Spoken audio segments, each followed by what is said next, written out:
கேள்வி எண் 3ன்னு போட்டான். போட்டு ஆன்சர் எழுதிக்கிறான். சார் என்ன ஆன்சர் தெரியுமா? கர்த்தரே, இந்த பேப்பரை திருத்து ஒரு பக்கத்தில் அமரும், அவர் செய்த பாவங்களை எல்லாம் பொறுத்தருளும், நான் செஞ்ச பாவம்.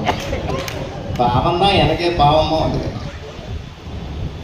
அவர் பொற்கரத்தினால் எனக்கு மார்க்க அள்ளி போடுமாறு அவரை செய்யணும்.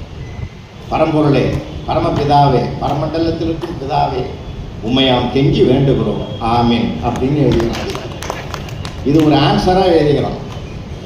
இதை படிச்சுட்டு எனக்கு சிரிக்கிறதா சிந்திக்கிறதான்னு தெரியாமல் அவனை கூப்பிட்டு கேட்டேன், ஏண்டா இப்படிலாம் இது ஓன்னு அழுதான். சார் அழாதரான்னு, நீங்கள் படிச்சு பார்த்து திருத்துவீங்கன்னு நான் நினைக்கல சார்.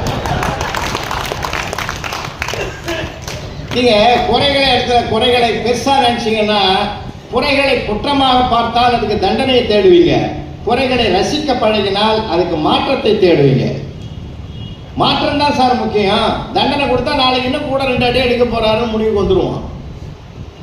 தண்டிப்பதை விட மாற்றத்தை உருவாக்குவது தான் மிகப்பெரிய மகத்தானது. அதனால ஒரு இன்னொரு மனதோடு இணைவதற்கு அதுதான் காரணம்.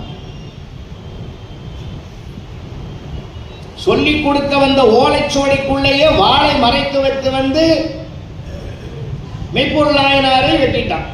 என்ன சொன்னார் அவரு? தத்தா நமரேகன், தடுக்க வந்த தத்தரை இவர் நம்ப வர்றா, சிவனடியார் வேடத்திலே வந்தார்னா அவர் நம்ப வர்றா, விட்டு வேண்டாம் பாருங்க. அங்கதான் அந்த மனம் மாறணும், மனம் தெரிந்தணும். காலங்காலமாக ராமாயணம் பார்க்கிறோம், ராமாயணம் படிக்கிறோம், அது படிக்கிறோம், இது படிக்கிறோம், எல்லாம் மனம் மாறலையே சார். சொத்து பிரச்சனை வந்தா பிரச்சனை எவ்வளவு விஸ்வரூபம் எடுக்குது. இப்ப மனம் மாறணுமா இல்லைங்களா சார்? ஒரு ராஜா ஒரு கதை தான், கதையாக இருந்தாலும் அதில் ஒரு கருத்து எடுத்துக்கங்க. கதாசிரியர் எவ்வளோ பேர் இருப்பீங்க. ஒரு ராஜா என்ன பண்ணார், ஒரு நகரவலம் வராரு.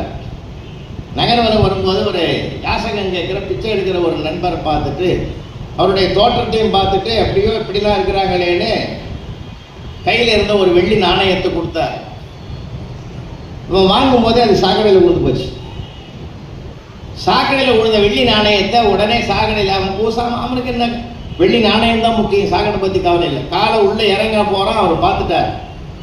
காலை வைக்காத, காலை வைக்காது, அதை விட உயர்ந்த தங்க நாணயத்தை தரேன்னு ஒரு தங்க நாணயத்தை கொடுத்தார்.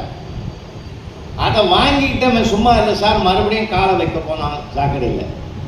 என்னடா இவன்